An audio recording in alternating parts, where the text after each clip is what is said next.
Legion! For the Geek Legion!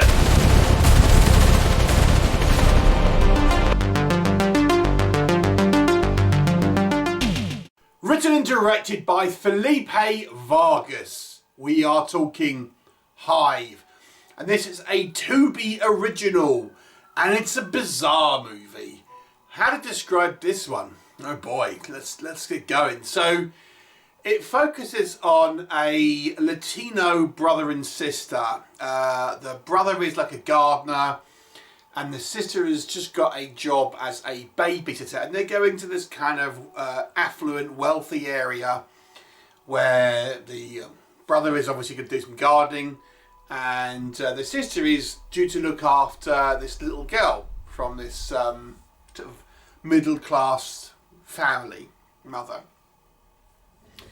And this little girl initially seems to be a little bit sprightly, shall we say, a little bit kind of possibly difficult.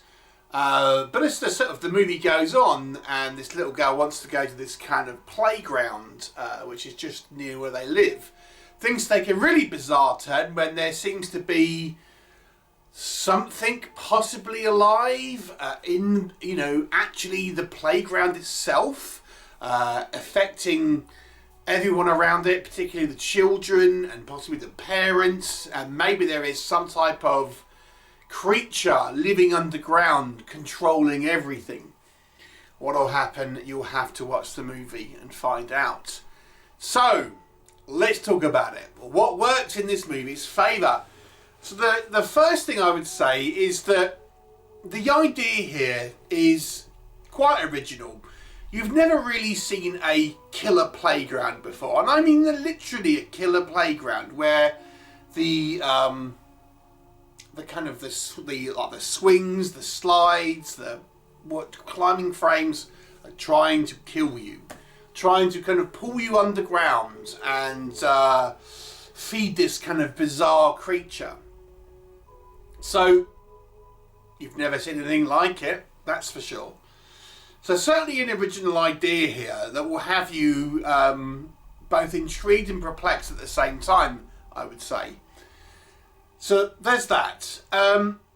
There's some sort of like gooey fun effects in this movie. It's obviously a lower budget film being on Tubi, but there's some sort of like sort of zombie-esque kind of style effects. These people that are affected by it, these children and some of the kind of the parents, display these sort of disgusting, like, green, yellow, pussy-filled scabs and things that kind of leak, and, it's all a bit disgusting and stuff like that. And so there's some sort of fairly fun, practical kind of VFX here. I think our brother and sister duo make for a, a likeable pair of protagonists. And despite this movie's kind of strange and bizarre premise, it does try to have a little bit of sort of social commentary on the fact that in this kind of like affluent area, the kind of the workers, these largely kind of Latino gardeners and maids and things like this, are disposable, and no one ever really notices that they kind of go missing and things like that. So there's a little bit of sort of social commentary on the sort of social status of these kind of individuals and stuff, and how they kind of fall through the cracks of society, you might say. Which is an interesting commentary, I guess you would say. Maybe doesn't hit you over the head with it, but it's certainly there. And then we have these strange and bizarre sets that are kind of underground, where we have this kind of mix of like strange twisted play areas filled with like dolls' heads and like ball pits and things like this. It's, as I say, it's quite interesting and almost nightmare fuelish. But again, original and imaginative to a large degree. But let's stick with the nightmare fuel analogy here and talk about what doesn't work, because to me this movie feels like someone's had a bad dream and then wanted to make a movie out about it, because that's what it feels like. And it's such a sort of strange concept that is nonsensical. It is nonsensical you just think, was this someone's like fever dream that they've had, and then just thought, I know what would be a good idea. Felipe has just woken up and he's kind of thought, wow, I had this really bizarre dream about this killer playground. Let's make a film about it. Because that's what it kind of feels like. Because the movie just is, on the one hand, sort of original, sure. But on the other hand, it's complete bonkers, silliness. Doesn't really make any sort of sense. I mean, we have this like situation where literal inanimate objects like this like merry-go-rounds and you call them all different things in America, I know, like swings and things like this, just kind of like come out the ground and kind of drag you in and things like this. And it's like, what? How is any of this like made? How is it like? How does this come to be? You know, how is like people like, you know, if you could just accept that, we're meant to believe this area is sort of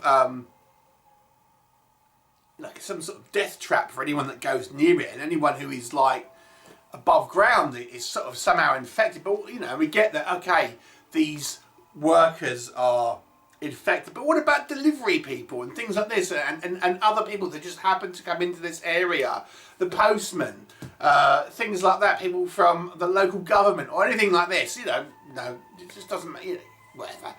And yeah, so we just don't worry about any of that. And then we have it looks like there's all these kind of like sort of slaves that have been sort of zombified, that are sort of only but not dead. But how are they alive then? How they've not been eating or drinking, presumably. I mean, it doesn't make any sense at all. And you know, I haven't even got into all of the things here because I don't really want to kind of give too much away. But it's absolutely just foolishness. It's just silly concepts, and you can kind of have a suspension of disbelief, fine. But you know, again, I think there has to be. It's just not like it's a movie where it's like this weird Troma-esque kind of like killer playground movie where you just got to accept all this madness is happening. It's just kind of taking it kind of quite seriously, but there is you know, all this weird stuff, but you just got to accept it. And there's no context into what this thing is, how long it's been there, what does it actually want outside of kind of like enslaving people, you know, what is it, you know, all this kind of stuff. It doesn't give you any real sort of context. Outside of that, I've got to say, I think some of the acting is a little over the top.